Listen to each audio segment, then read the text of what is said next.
blok itu kan ya orbital D. Total elektron yang ada di situ kan ada 10.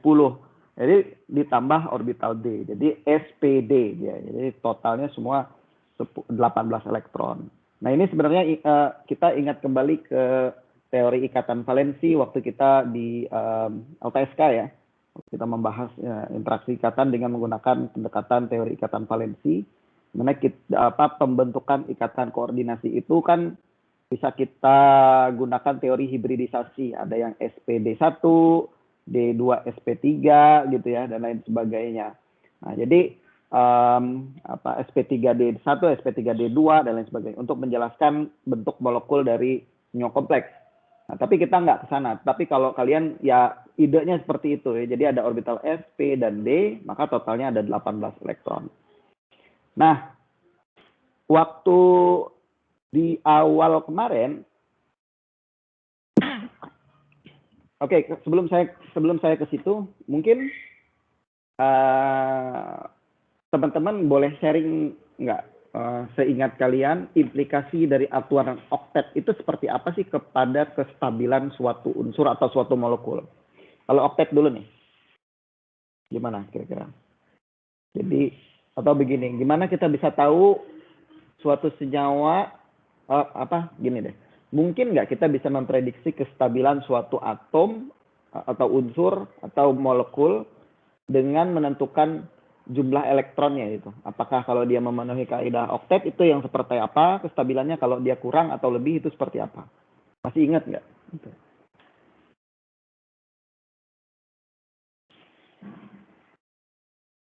Ada yang ingin mencoba untuk menghubungkan antara kestabilan dari suatu senyawa atau unsur dengan kaidah oktet ini?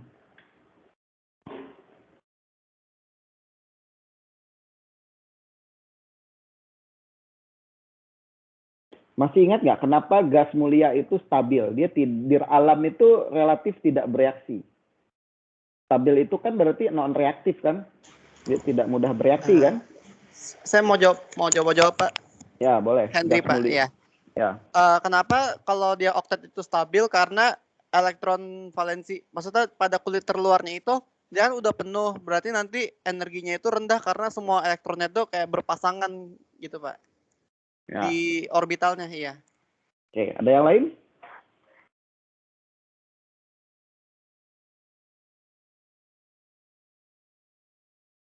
Setuju dengan Henry?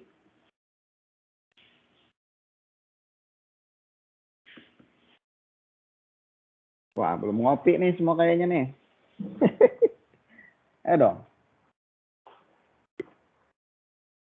Gimana? Setuju nggak?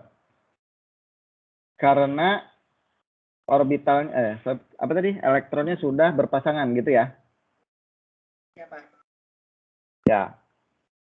Coba kita ingat, kalau pembentukan ikatan, elektron itu harus ngapain?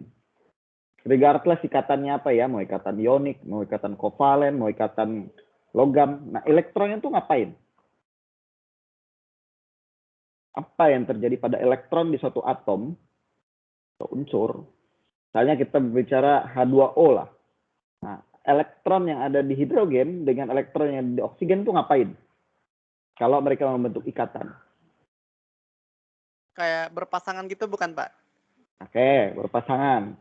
Nah, apa yang terjadi pada, ya kalau, sekarang saya lebih spesifikkan. Kalau misalnya ikatannya itu ikatan ionik NaCl, apa yang terjadi pada elektron tersebut? Elektronnya Na ngapain, elektronnya di Cl ngapain? Sehingga terbentuk Na plus, Cl minus, kemudian ada electrostatic interactions membentuk ikatan ionik kan gitu ya. Kalau kovalen kan dia sharing elektron.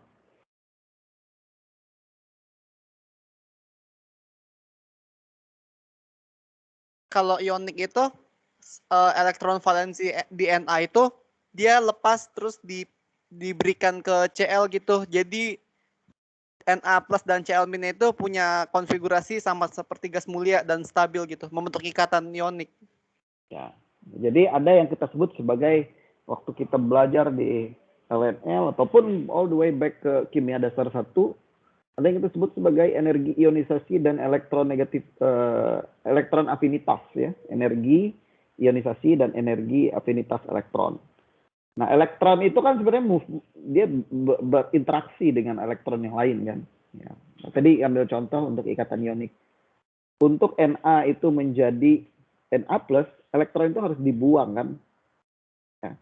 Jadi satu elektron kan Na itu Na kan dia 1s ya, 1s1 kan. Nah, elektron ini kan harus dibuang. Di Na plus menjadi Na plus elektron kan gitu ya. Elektronnya harus dibuang dari Na. Nah, energi ionisasi, energi yang dibutuhkan untuk melepaskan satu elektron ini yang kita sebut sebagai energi ionisasi tadi kan ya. Nah, bayangin kita ingat dulu tren dari energi ionisasi itu kan ada trennya ya.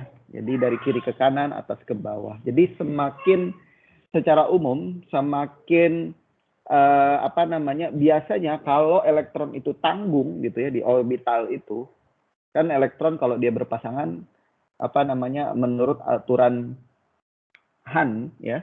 Jadi elektron itu akan orbital itu akan energinya akan lebih stabil apabila dia terisi penuh ataupun tidak terisi ataupun terisi separoh gitu. Kalau dia tanggung, misalnya seperti ini nih. Nah, yang ini nih, energi ionisasi ini gampang banget lepas. Karena dengan dia melepaskan satu elektron, dia mencapai ke konfigurasi setengah terisi atau dia seperti ini. Nah, ini setengah kosong. Dia ini afinitas elektronnya sangat rendah. Jadi mudah sekali untuk mendapatkan elektron. Jadi si atom dengan konfigurasi seperti ini, dia ingin sekali mendapatkan elektron agar dia terisi penuh. Ya, jadi driving force itu dari energi ionisasi dan afinitas elektron itulah yang mendrive atom itu untuk mencapai kestabilan yang kemudian kita sebut istilahnya sebagai aturan oktet, karena konfigurasi gas mulia itu semua elektronnya terisi dan itu tergambarkan di alam fenomena itu. Kita lihat gas mulia adalah satu-satunya unsur yang sangat stabil berdiri sendiri. Dia tidak berinteraksi dengan atau dia tidak berikatan dengan atom lain karena dia sudah puas dengan dirinya sendiri gitu. Elektronnya sudah terpenuhi, kaidah oktetnya sudah terpenuhi. Jadi kita bisa hubungkan konfigurasi elektronik ini dengan kestabilan tadi. Makanya saya tanya, apakah kita bisa memprediksi kestabilan dari suatu molekul hanya dari apakah atom atau molekul tersebut memenuhi kaidah oktet atau tidak? Partially yes. Tapi kan memang kestabilan ini banyak pengaruh dari eksternal dan internalnya sendiri. Tapi kita secara umum bisa memprediksi, ya, misalnya, ya dalam kondisi standar lah, at least gitu ya. Kalau di dalam kondisi yang lain-lain, memang kestabilan kan dipengaruhi suhu, tekanan dan sebagainya. Nah, misalnya kayak xenon kan sebenarnya ya adalah molekulnya SeF4 gitu ya. Nah, ini kan ada juga, tapi ini hasil sintesis di alam. Jadi kondisinya tidak ideal. Kita paksa dia untuk bereaksi. Tapi kalau naturally, memang ya gas-gas mulia itu tidak bereaksi gitu ya. Tidak berinteraksi dengan lain karena dia sudah mencapai kaidah oktet. Nah, begitu pula halnya dengan senyawa kompleks tadi. Saya lanjut. Nah, ini tadi ya. Jadi kaidah oktet itu 18 elektron rule ini adalah analog dari apa yang sudah kita pelajari sebagai kaidah oktet tadi. Nah, cuma bedanya dia extended dengan keberadaan orbital D. Nah, jadi dari sini kita juga oke, ini ada sedikit background lah, nanti kalian baca sendiri. Jadi memang awalnya memang kaidah 18 elektron rule ini diformulasikan pertama kali pada abad ke-20 ya. Abad ke-18. terakhir tahun 1921 oleh Irving Langmuir yang merupakan extended versions dari struktur Lewis dari argon ya. Jadi karena ada orbital D tadi. Nah, dari sini kita sama seperti tadi kita bisa memprediksi kestabilan dari suatu atom atau molekul. Nah, dengan menggunakan 18 elektron ini, kita juga bisa memprediksi kestabilan dari senyawa kompleks. Jadi, kenapa kita harus menghitung elektron dari senyawa kompleks? Itu yang pertama, kita bisa menggunakan aturan 18 elektron ini memprediksi secara kasar apakah senyawa kompleks kita itu kompleks yang stabil, ya nilai KF-nya itu besar. Ya, kalau kita kembali ke LTSK, parameter yang merepresentasikan kestabilan dari senyawa kompleks itu kan KF. Kalau KF-nya besar, jadi dia pasti senyawanya stabil. Kalau KF-nya kecil, dia cenderung terurai gitu menjadi atom pusatnya dan ligan-ligannya, gitu ya, atau diganti oleh ligan yang lain. Gitu. Itu yang pertama. Nah, ini contohnya. Senyawa CrCO6, itu kalau kita hitung, nanti kita bisa lihat caranya bagaimana kita bisa menghitung elektronnya ini. Tapi di sini kita, let's say, tahu bahwa CrCO6 ini memiliki 18 elektron totalnya. Nah, kalau kita lihat, sifatnya, ya, sifat dari senyawa kompleks ini sangat stabil thermally, ya. Jadi meskipun kita panasin, ya, di suhu yang tinggi, CrCO6 ini tidak terdegradasi atau terdekomposisi menjadi senyawa-senyawa penyusunnya. Jadi biasanya kalau kita panasin, kalau senyawa yang tidak stabil itu CO-nya ini lepas sebagai gas gitu ya. Si ligan ini lepas. Nah, kalau ini cukup stabil, artinya CO-nya itu terikat dengan kuat, ya, di kromiumnya. Nah, sedangkan kalau kita punya senyawa lain, kita kurangi satu ligannya, CrCO5, kemudian kita hitung, ya, kita tahu elektronnya itu ada 16. Nah, ternyata kita uji sifat stabilitas thermalnya, ternyata dia tidak stabil, ya. Pada suhu rendah pun dia sudah terurai. Nah, jadi dan biasanya memang dia berada dalam bentuk sebagai intermediate. Itu yang pertama. Jadi kenapa kita untungnya kita menghitung elektron dari senyawa organometalik? Pertama, kita bisa memprediksi kestabilannya secara umum. Nah, yang kedua, secara tidak langsung setelah kita bisa memprediksi kestabilan, kita juga bisa memprediksi reaktivitasnya, karena kan stabilitas berkaitan langsung dengan reaktivitas. Kalau senyawa itu stabil, ya, secara kimia, artinya pasti dia tidak reaktif, karena dia nggak mau lagi bereaksi kan, dia stabil gitu. Nah, senyawa yang reaktif, ya, highly reaktif, itu biasanya senyawanya tidak stabil, jadi dia menyerang mana-mana, kayak misalnya peroksida. Ya, radikal hidroksil radikal. Peroksida kalau kita sinarin terus OH-nya jadi OH radikal gitu ya, split jadi 2. Nah, OH radikal itu kan sangat reaktif sekali. Dia tidak stabil gitu. Wah, itu nyerang kemana-mana gitu ya, reaktif sekali. Gitu. Makanya di dalam tubuh menjadi karsinogenik misalnya gitu. Jadi itu. Contoh gini ya. Nah, sama tadi ya. Jadi CrCO6 plus dengan CrCO6 minus, elektron countingnya, jumlah elektronnya 17 dan 19. Ini lebih tidak stabil ya, karena dibandingkan yang netral 18 elektron CrCO6. Jadi kalau kita punya senyawa CrCO6 plus gini ya, meskipun ligannya sama nih, tapi CR-nya, bilangan oksidasi CR-nya berbeda. Ya. Kalau di sini netral, di sini plus 1. Nah, kalau di sini minus 1 gitu ya. Ini lebih reaktif gitu ya. Nah, ini hubungannya nanti kalau kita biasanya kan kemarin waktu kita lihat di awal waktu kita mendiskusikan pengenalan terkait organologam. Contohnya adalah organologam ini aplikasinya banyak sebagai katalis homogen. Ya. Nah, tentunya kalau kalian mendesain katalis, kalian kan pengen yang reaktif kan ya. Nah, apa gunanya kita membuat katalis kalau dia stabil kan gitu?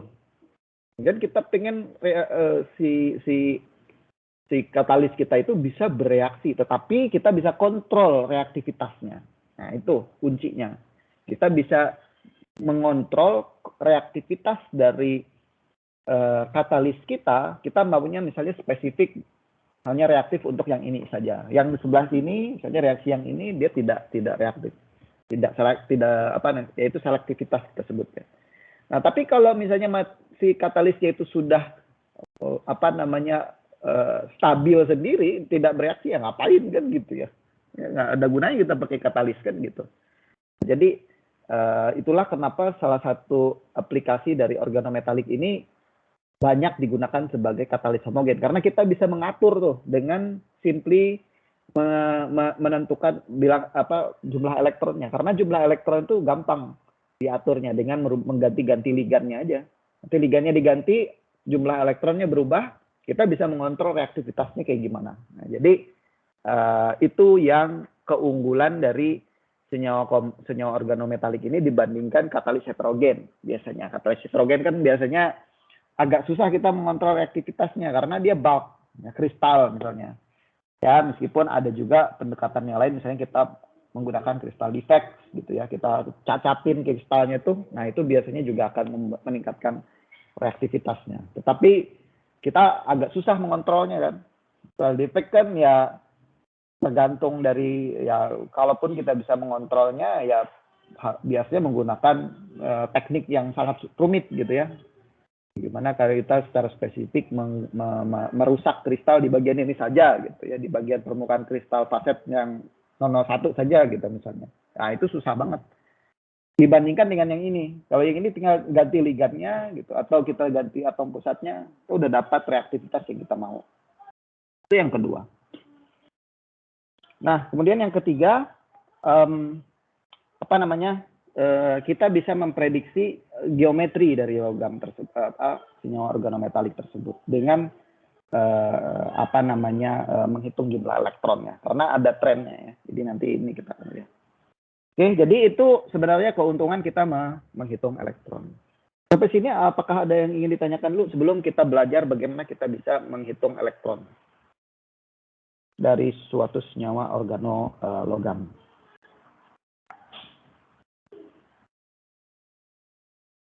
Jelas? Ada pertanyaan? Dari saya belum ada, Pak. Oke.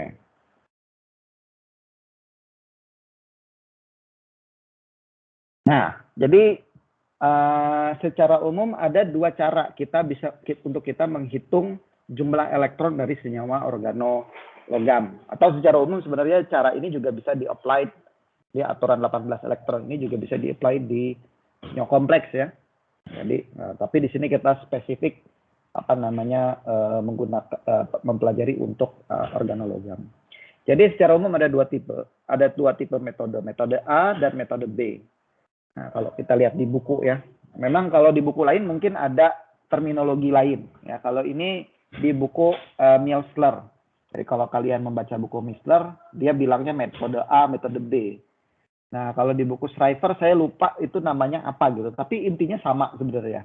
Jadi cuma penggunaan terminologi saja yang berbeda. Jadi metodenya gitu ya. Tapi secara umum seperti ini. Jadi metode A itu apa yang kita sebut sebagai donor pair method. Ya. Kayaknya ya metodenya sebentar.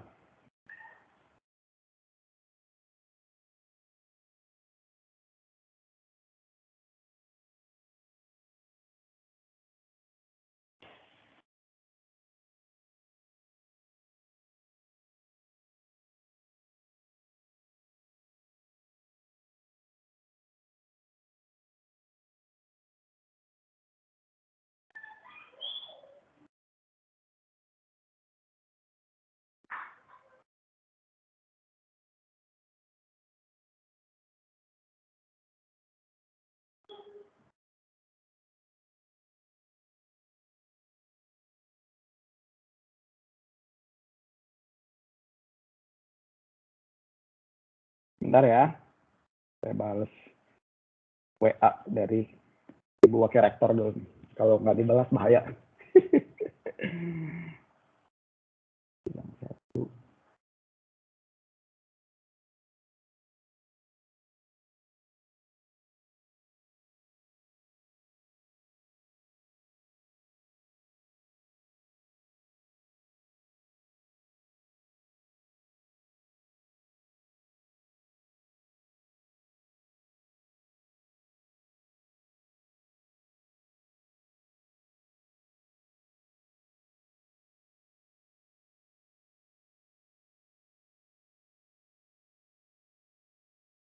Oke. Ya, jadi metode A ini kita sebut juga sebagai donor pair method. Nah, jadi di dalam metode ini itu kita menghitung elektronnya itu sebagai ligannya ya. Jadi emphasize kita ke ligannya. Jadi kita tahu bahwa ligan ini adalah basa Lewis ya. Kalau kita lihat perspektif ikatannya itu, ligan mendonorkan pasangan elektron bebas ke atom pusat. Nah, makanya di sini di dalam metode ini kita harus menghitung atau mengconsider ya muatan dari ligan tersebut. Kan ligan ada yang netral, ada yang positif muatannya, ada yang negatif. Nah, di sini kita menghitung dalam perhitungan elektron kita memasukkan muatan dari ligan-ligan yang ada. Karena ya ligan kan muatan itu kan mempengaruhi jumlah elektron kan, artinya kalau positif dia kehilangan elektron, negatif ketambahan elektron kan gitu ya. Nah, jadi seperti itu. Nah, jadi itu metode ini. Makanya namanya donor pair method. Jadi emphasize-nya adalah di ligannya yang mendonorkan. Kemudian untuk atom pusatnya kita cuma cukup menentukan bilangan oksidasi ya, dari logam pusatnya. Nah, jadi bilangan oksidasi formal. Jadi bilangan oksidasi netral dari atom pusatnya gitu ya. Nah, jadi ini contoh CrCO6 ya. Jadi Cr tinggal kita lihat bilangan jumlah elektron valensinya ada berapa. Kita lihat di tabel periodik Cr kromium itu ada di grup 6 atau kalau di sistem Eropa itu 6B gitu ya. Nah, ini kita tahu bahwa dia mempunyai 6 elektron valensi dan mempunyai bilangan oksidasi 0. Artinya ya tidak ada perubahan di bilangan oksidasinya. Kita tulis ya mempunyai 6 elektron. Kemudian dari sini kita punya 6 ligan karbonil ya, yang masing-masing mendonorkan 2 elektron kan kalau karbonil ya. Kita tahu kemarin kan karbonil dia begini. Nah, kan ini yang didonorkan gitu ke kromium. Ya, jadi 2 elektron karena ada 6 ya 6 kali 2 12 elektron, total 18 elektron. Ya. Jadi cukup straightforward ya, untuk metode A ini. Nah, ini contoh lain. Kalau kita punya senyawa kompleks organologam seperti ini, ya, ini senyawa kompleks berbasis besi. Kemudian salah satu ligannya ini cyclopentadienyl, ya. Nah, ini ada terminologi baru yang kita lihat di sini. Ada grid letter new. Nah, new ini kita sebut eta. Ini kita sebut sebagai hapticity ya kalau di organometalik. Artinya hapticity ini mengindikasikan jumlah ligan atom.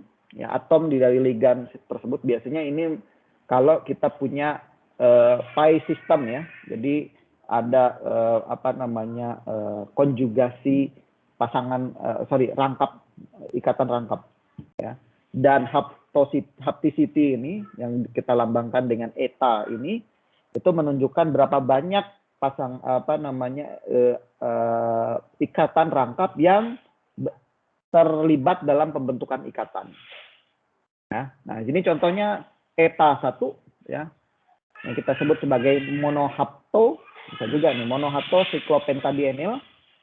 Artinya logam itu berikatan hanya dengan satu karbon. Seperti ini. Ya. Nah, kalau ini trihapto. Trihapto artinya dia berikatan dengan 3 karbon. Artinya di sini ada 2 pasangan elektron bebas. Jadi atom yang mendonorkan pasangan elektron bebas itu berasal dari 3 atom karbon. Ya. Oke. Nah, kalau yang pentahapto artinya kalau kita punya molekulnya cyclopentadienyl, artinya ya kelima-lima atom karbon tersebut berinteraksi gitu ya, secara equal dengan logamnya. Nah, itu tadi tentang hapticity. Nah, ini contohnya kalau kita punya molekul seperti ini. Jadi di sini kita punya atom pusatnya Fe, ya, sini. Sama pendekatan yang kita lakukan, kita lihat di tabel periodik, dia grup 8. Kalau di US system atau European system 8B, maka langsung kita bisa identifikasi dia punya 8 elektron valensi. Nah, tetapi kita lihat dulu di sini, bilangan oksidasinya kan di sini Fe ini Fe2+ atau Fe2 ya. Nah, karena dia ground state-nya itu 8 elektron, tapi bilangan oksidasinya 2+, maka total dari elektron yang dimiliki oleh Fe dalam senyawa kompleks di sini ada 6. Jadi 8 minus 2 ya. Dan 8 ini kan ground state-nya, ini bilangan oksidasi dari Fe-nya 2+. Ini Fe2+. Oke. Jelas sampai sini? Untuk dapat 6 elektron ini ya, cukup straightforward ya. Nah, kemudian di sini pentahapto C5H5 ya, pentahapto cyclopentadienyl. Ini biasanya kalau di metode ini kita melihat di tabelnya ya, C5H5 ini biasanya kita karena dia strukturnya seperti ini nih. Nah, di sini ada negatif gitu ya. Nah, di sini kalau kita lihat jumlah elektron yang bisa didonorkan ya sebagai basa Lewis itu ada 3. 1, 2, 3. Jadi ada 3 pasang. Jadi total elektron yang bisa didonorkan oleh cyclopentadienyl itu totalnya dalam satu molekul itu ada 6 elektron. Ya, dari mana ya ini? 1 pasangan elektron ikatan rangkap yang ini, kemudian ikatan rangkap yang ini ada sepasang, kemudian di sini ada negatif. Nah, ini negatif ini ya sepasang juga elektronnya. Makanya cyclopentadienyl ini kan dia kalau di organik itu namanya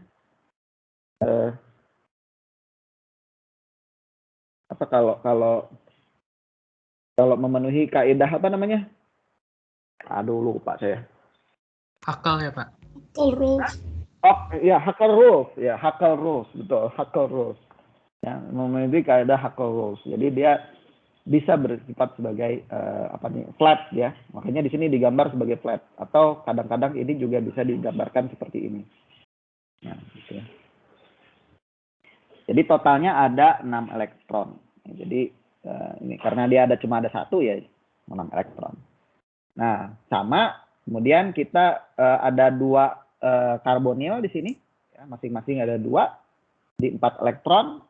Kemudian Cl minus di sini 2 elektron juga. Total 18 elektron. Ya. Jadi seperti itu perhitungannya. Jelas sampai sini ada pertanyaan?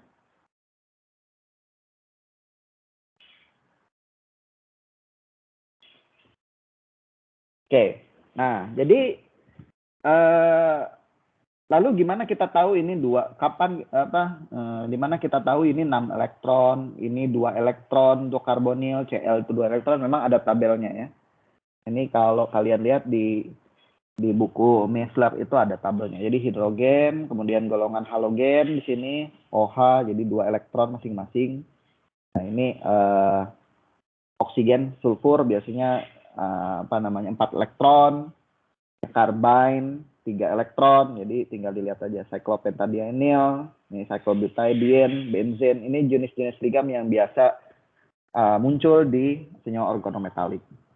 Memang untuk sekarang mungkin ya harus ya mau tidak mau harus sering latihan ya biar ingat gitu. Tapi yang standar-standar kecil ligand-ligand yang kecil-kecil kayak gini nih majority sih 2 ya. Gitu. Ya, sebenarnya intinya kalian tinggal identifikasi berapa banyak elektron yang bisa didonorkan, itu aja sih kalau di metode A ini. Selama kita tidak lepas dari itu ya harusnya sih nggak terlalu masalah untuk elektron counting. Oke, jelas? Nah, kemudian ini metode yang kedua, metode B ya. Nah, di sini kalau dari namanya kita juga bisa ngebayangin namanya neutral ligand method. Jadi dalam metode ini ya kita menggunakan emphasize-nya itu adalah ligannya itu sebagai ligan yang netral. Jadi kita menganggap ligannya itu semua netral ya. Jadi implikasinya nanti elektron counting-nya berubah ya. Jadi nah ini yang agak sedikit complicated karena dia bertolak belakang ya. Nanti ya terserah teman-teman lebih prefer mau pakai electron counting methods yang mana, mau yang A, mau yang B, terserah. Tetapi sebenarnya nanti ya untuk kita belajar ya at least kalian harus bisa dua-duanya. Tetapi kalau untuk practical application terserah mau pakai yang mana. Memang kalau saya lebih cenderung suka pakai yang metode A tadi ya karena tidak confusing. Kalau yang ini agak sedikit confusing karena kita harus menganggap ligandnya itu netral gitu. Tapi ada beberapa memang yang lebih prefer yang metode kedua. Mungkin ya terserah itu kan kecenderungan ya orang per orang gitu ya, preference kayak gimana, mana yang lebih enak untuk kalian untuk menghitung gitu ya. Nah, di sini ini untungnya kalau menggunakan metode B ya. Kalau tadi di metode A kita harus hitung dulu bilangan oksidasi dari atom pusat. Jadi kalau kita salah menentukan bilangan oksidasi dari atom pusatnya, elektron counting-nya juga bisa salah tuh. Nah, kalau di sini kita tinggal menghitung elektron valensinya aja. Nah, jadi tinggal langsung lihat di tabel periodik, udah dapet tuh.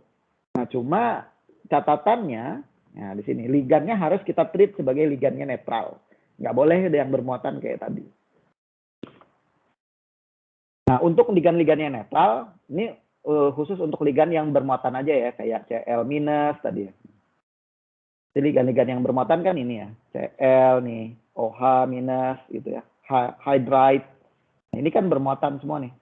Kalau yang ini kan netral nih, karbonil, kemudian tri-alkylfosfin gitu ya. H2O kan netral, nggak ada muatannya gitu ya. Jadi itu yang kita sebut sebagai ligan netral. Kalau yang dia bermuatan kita harus men-treat dia sebagai netral. Nah, jadi ini contohnya ya. Untuk monoatomic ligand dari ion, maka kalau di metode contohnya sambil langsung aja ya. Kalau di metode A tadi Cl- ini kan kita hitung sebagai 2 elektron kan. Karena ya Cl gitu kan. Ininya di atas ini deh. Struktur Lewisnya kan begitu. Total ada 8 elektron. Jadi ini yang didonorkan gitu. Sebagai pasangan elektron bebas. Nah, tapi di sini karena kita treat dia sebagai neutral ligand, maka jumlah yang didonorkan jadi berkurang 1 karena ada 1 di sini. Ya, jadi 1 elektron. Oksigen juga sama 2 elektron, nitrogen 3- jadi 3 elektron. Ya, jadi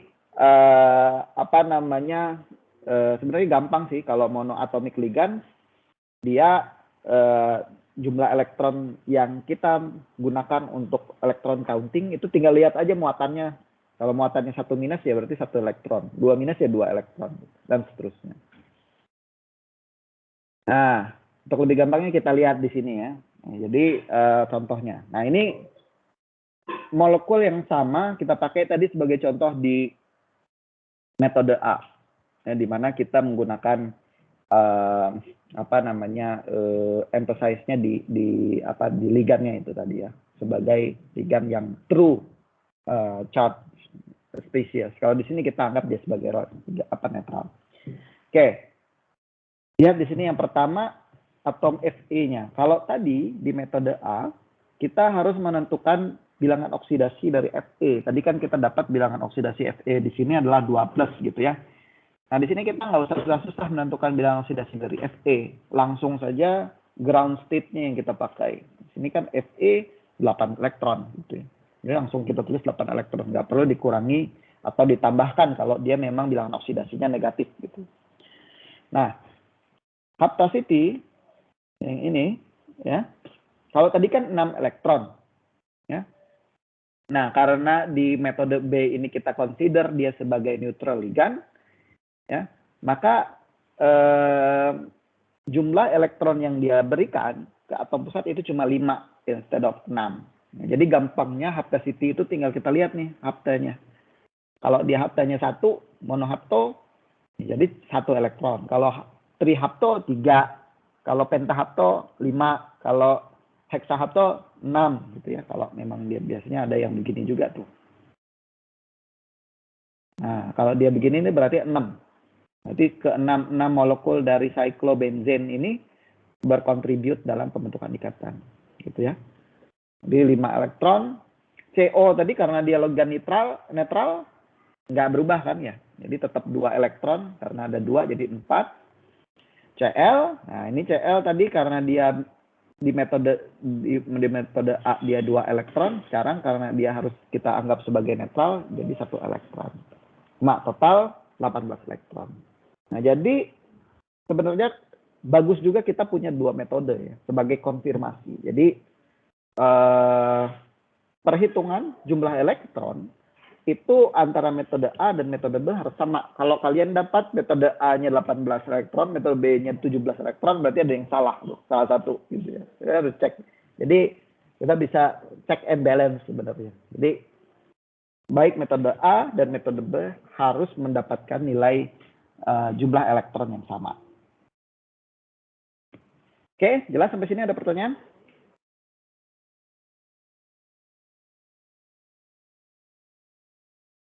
Nah, ini jumlah elektron yang tadi ya. Kalau kita menggunakan metode B, jadi tinggal dibayar. Nah, ini yang bedanya tadi ya.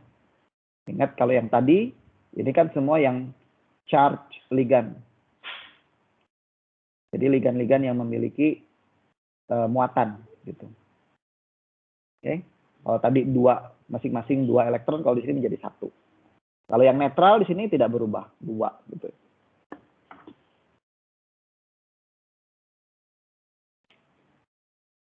Nah, ini contoh lain. Other considerations ya. Nah, other considerations ini termasuk muatan. Jadi kalau senyawanya itu bermuatan, ini ada lagi perlakuan yang harus kita tambahkan untuk menghitung elektron countingnya. Jadi kalau tadi kan rata-rata contoh kita itu adalah senyawa kompleksnya netral ya, nggak ada muatan. Jadi overall charge dari organometallic compounds itu adalah netral. Nah, tetapi kan organometallic itu juga bisa bermuatan kan, seperti di sini contohnya MnCO6+. Nah, jadi dia bermuatan nih di sini. Gitu. Nah, bagaimana implikasinya terhadap elektron countingnya ya? Jadi ya sebenarnya gampang aja ya. Jadi muatan itu ya tinggal kita biasanya dia akan mempengaruhi atom pusatnya. Jadi yang bermuatan itu sebenarnya bukan ligandnya tetapi atom pusatnya. Jadi overall dari senyawa organometalik, kalau kita lihat dia bermuatan, muatan itu dibebani ke atom pusat. Nah, contoh di sini. MnCO6+. Jadi plus ini kita masukkan ke Mn-nya. Jadi Mn-nya itu bilangan oksidasinya +1. Oke. Nah, maka bisa kita itu untuk metode A ya, sorry. Saya lupa meng-highlight. Untuk metode A. Karena di metode B, atom pusat itu ground state. Yang kita hitung sebagai ground state. Jadi untuk metode A, langsung kita masukkan ke dalam perhitungan atom pusatnya. Elektron atom pusatnya. Dapat 6 elektron. Nah, kalau metode B itu kita tambahkan di luar ya. Sebenarnya sih mirip-mirip aja gitu ya. Cuma kalau ini yang langsung kita kurangi dari sininya. Kalau di sini kita buat Mn-nya ini sebagai ground state dulu. Kemudian kita tambah satu muatan di sini. Sorry, kurangin satu elektron karena muatannya kan positif. Kalau muatannya negatif ya ditambah elektron gitu. Ini totalnya 18 elektron. Ini contoh lain, kromium ya penta hapto kromium penta hapto cyclo pentadienyl tricarbonyl. Negatif di sini ya. Jadi kalau metode A kromium di sini netral. Nah, negatifnya ini dimiliki oleh si ligannya itu. Kalau di sini tadi muatannya itu dimiliki oleh Mn. Nah, kalau di sini muatannya ini dimiliki oleh ligannya, kebalikannya. Ya. Jadi muatan itu bisa dimiliki di embedded ke atom pusatnya, ya. Bisa juga dimiliki oleh bukan kromiumnya ya, tapi ligannya. Dalam kasus ini adalah si pentahapto. Cyclopentadienylnya. Ya. Jadi, nah itu problem dengan metode A. Metode A itu kita harus secara spesifik menentukan siapa yang mempunyai muatannya itu. Kalau di metode B, nggak masalah, bodo amat. Tinggal kita kurangi aja di sini. Ya. Jadi gitu, Cl kosong, nah dia netral, 6 elektron, karbonil ada 3 kali 2, 6. Nah di sini karena pentahapto tadi 5, jadi 6 elektron. Total elektron.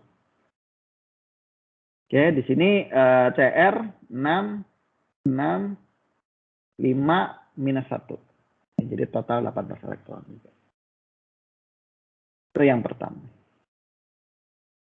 Nah, ini contoh lain lagi. Ya. Senyawa kompleks yang ini sama. Fe di sini Fe2+. Metode A 6 elektron. Karena ada 2 CO, 2 kali 2, 4. Kemudian Cn-nya di sini 4 elektron. Ya.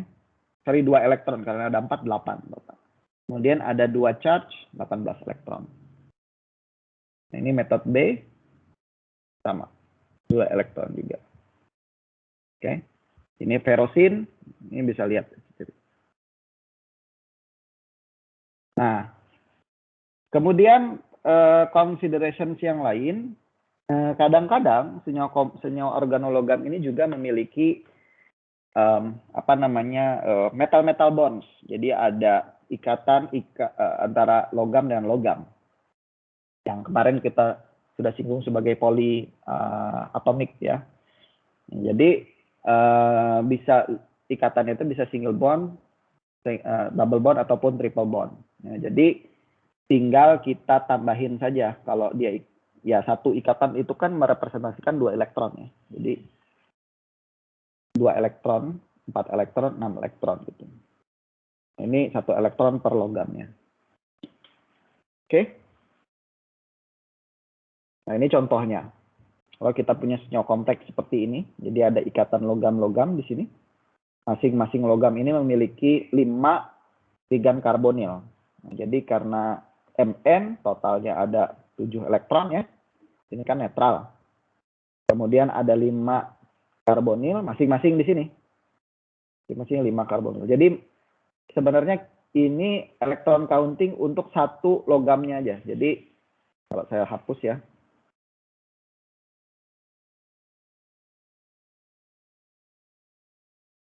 Nah, jadi yang kita hitung itu sebenarnya satu entity ini. Nah, yang saya lingkari ini aja.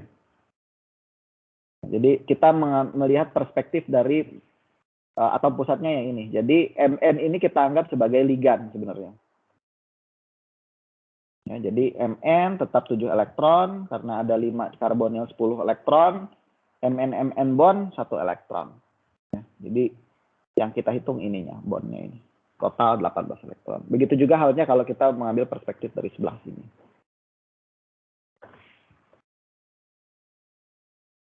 Oke. Nah, ini ada sedikit oke, sebelum ke sini silakan kalau ada yang bertanya dulu. Izin nanya, Pak. Ya. Kalau di MN ya, polymetallic ya, misalkan yang di kiri itu, dia salah satunya ngikat ligand CL gitu. Berarti dua kiri sama kanan beda kan? Soalnya yang di kiri Ya. kan dia satu. Berarti Ya. bisa satunya 17, satunya 18. Itu bisa, Pak? Kalau kayak gitu. Bisa. Ya, tergantung senyawanya. Bisa itu. Oke, Pak. Sama satu lagi, di soal tadi, kan itu ada legend NO ya? Di soal yang Bapak kasih tadi. Nah itu, Bentar. kalau Yang legend NO, itu kan dia ada yang band sama linear ya Pak, kalau metode B. Ya. Kalau dia linear kan 3, kalau band itu kan dia 1. Nah, itu kita tahu dia bentuknya band atau linear itu kayak gimana Pak? Untuk menentukan dia 18 elektronnya. Yang mana tuh? Yang sebentar. Ini ya? Mana tadi? Ini ya? Itu NO, kan ada band sama linear. ya beda Nah, nih. kalau dulu di apa namanya? Biasanya ada apa namanya prefixnya ya. Ini bedanya di sini nanti kalau kita ambidenta tuh ada namanya kappa kan gitu ya. Kalau kappa itu kan dia ngikatnya misalnya kayak NCS gitu ya. Dia lewat N atau lewat S. Saya lupa, nanti saya coba cek ya. Ini menarik aja apa namanya Greek letternya gitu. Jadi ada Greek letternya untuk menentukan mana yang band, mana yang linear gitu ya. Ini saya lupa, nanti saya minggu depan saya akan ingatin saya nanti. Tapi ada ininya, ada pembedanya. Kita bisa bedain tuh. Kalau enggak nanti ambigu. Nanti kita kan apa namanya susah kita menentukan mana yang linear, mana yang band gitu. Oke? Ya Pak, saya di soal Bapak yang nomor 2 itu ada NO, cuman NO doang tulisannya. Oke. Ada lagi? Ini ya? Nah iya Pak, kalau band sama linear kan beda anti Ya. elektron countingnya.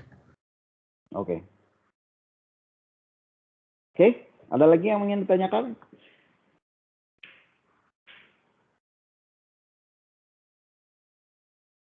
Oke, kalau tidak ada yang ingin ditanyakan, saya kira materi yang saya ingin sampaikan pada pagi hari ini di sini cukup sampai di sini. Jadi saya tidak apa namanya melanjutkan lagi, takut nanti kepotong di tengah. Nah, jadi apa namanya sebagai latihan, teman-teman coba apa namanya hitung-hitung dulu ini sendiri gitu ya. Apa namanya? Saya coba cari tahu dulu yang nomor 2 ini ya. Nanti saya apa namanya informasikan lewat PJ-nya nanti seperti apa untuk koreksi. Jadi silakan kerjakan dulu untuk yang 6 ini. Nanti mungkin apa namanya ini kita apa namanya tidak usah dikumpulin, tapi nanti minggu depan saya akan random apa namanya minta teman-teman untuk mengerjakan ini ya. Jadi ya biasa ya sebelum kita mulai nanti materi minggu depan, nomor 1 siapa yang mau mengerjakan gitu ya, jadi kerjakan. Ya, semuanya kan jadi minggu depan kalau boleh jangan pakai handphone ya. Apa namanya kelasnya. Jadi kalau boleh pakai laptop, jadi teman-teman bisa oret-oret gitu ya di MS Team-nya. Jadi saya kalau misalnya saya panggil, nanti teman-teman coba hitung gitu dengan menggunakan metode tadi. Apa namanya di whiteboard-nya. Oke? Jelas? Ya, jelas. Baik, Pak. Jelas, Pak. Oke. Kalau gitu terima kasih teman-teman semua atas kehadiran dan atensinya pada pagi hari ini. Kita ketemu lagi minggu depan ya. Nanti coba oret-oret dulu ini. Jadi semua harus prepare. Nanti saya coba panggil secara random siapa yang mungkin mendapat giliran untuk menghitung jumlah elektron baik menggunakan metode yang A ataupun metode yang B. Oke? Oke, kalau tidak ada pertanyaan lagi, terima kasih teman-teman. Sampai ketemu minggu depan. Salam sehat selalu. Assalamualaikum warahmatullahi wabarakatuh. Ya, selamat pagi. Waalaikumsalam Terima kasih, Pak. Terima kasih, Makasih, Pak. Pak. Terima kasih, Pak. Makasih, Pak.